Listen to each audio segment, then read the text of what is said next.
Escorté sans ménagement, l'un des assaillants arrive au commissariat. Pendant près de 24 heures, son commando a défié la police.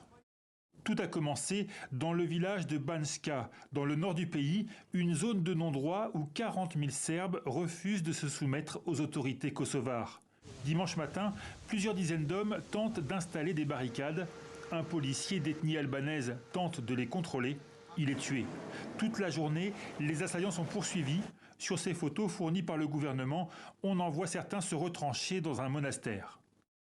Il y a des blessés et 3 morts parmi eux. Certains ont été arrêtés.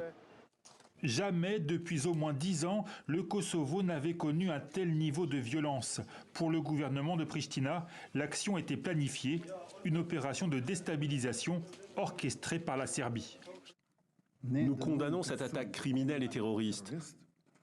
Le crime organisé, avec le soutien politique, financier et logistique des autorités de Belgrade, s'attaque à notre pays. Ouvertement mis en cause, le président serbe convoque aussitôt une conférence de presse. L'assassinat du policier doit être condamné. Mais le seul coupable de tout ce qui se passe dans le nord du Kosovo, c'est Albin Kurti. Je regrette qu'une partie des Serbes se soit laissé prendre à ces provocations.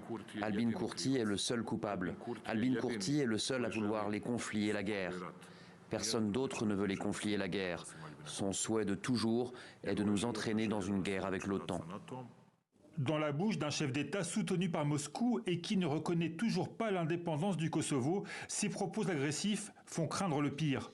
Josep Borrell, le chef de la diplomatie européenne, a appelé au calme les deux dirigeants. Il les avait d'ailleurs rencontrés il y a 10 jours à Bruxelles. Énième tentative de médiation vouée à l'échec, alors que sur le terrain, semaine après semaine, les incidents se multiplient.